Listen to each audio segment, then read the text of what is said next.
يا ربي صل على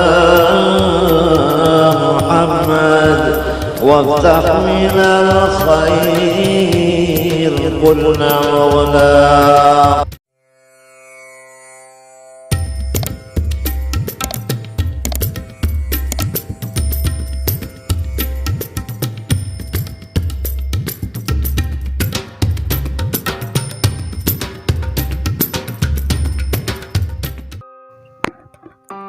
Assalamualaikum warahmatullahi wabarakatuh. Alhamdulillahirrabbilalamin.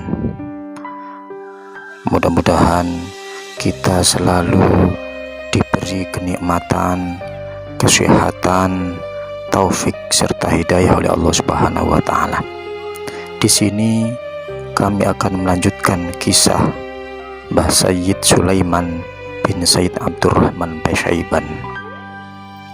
Setelah menikah, Sayyid Sulaiman kembali ke Cirebon, tempat di mana ia lahir dan menghabiskan masa kanak-kanak bersama ayah dan ibu.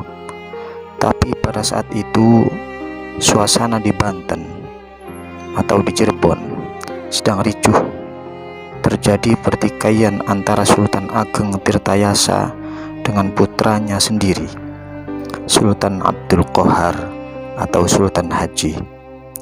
Sejak tahun 1680 Masehi, Sultan Ageng Tirtayasa aktif melakukan penyerangan terhadap putranya. Pertikaian yang berlangsung lama itu terjadi karena Sultan Haji memihak kepada Belanda. Mengetahui situasi seperti itu, Sayyid Sulaiman memutuskan untuk kembali lagi ke Pasuruan dan kembali menetap di Kanigoro, sebuah dusun di desa Gambiran atau Gambir Kuning. Di Gambiran, beliau mendirikan dua buah masjid unik. Bahan bangunannya osok, belandar, reng, dan lain-lain dalam bahasa Jawa. Hanya diambilkan dari satu pohon terbesar di hutan Kejayan, Pasuruan. Pohon besar itu adalah pemberian dari Kepala Hutan Kadipaten Pasuruan.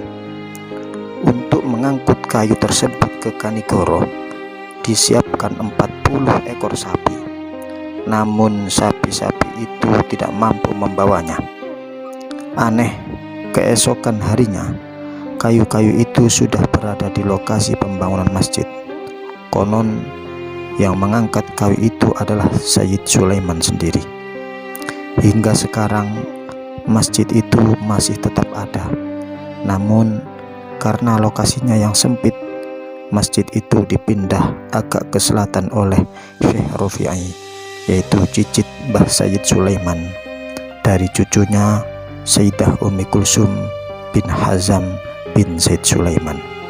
Pada bulan Rabiul Awal tahun 1243 Hijriah atau 1827 Masehi, hampir 2 abad yang lalu.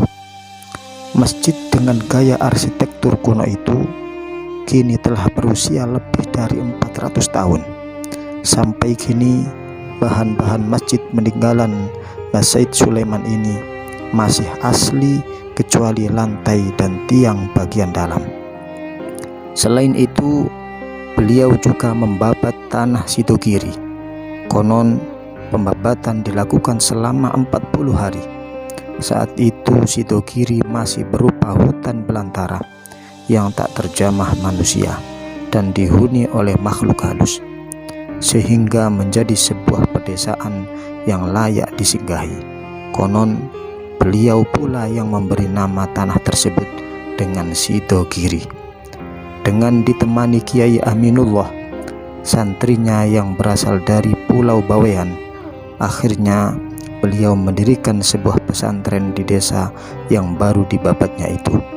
Pesantren inilah yang di kemudian hari dikenal dengan nama Pondok Pesantren Sidogiri, yang berdiri pada tahun 1158 Hijriah atau 1745 Masehi. Wallahu a'lam bishawab. Mudah-mudahan bermanfaat. Mohon maaf atas segala kekurangan. Wassalamualaikum warahmatullahi wabarakatuh.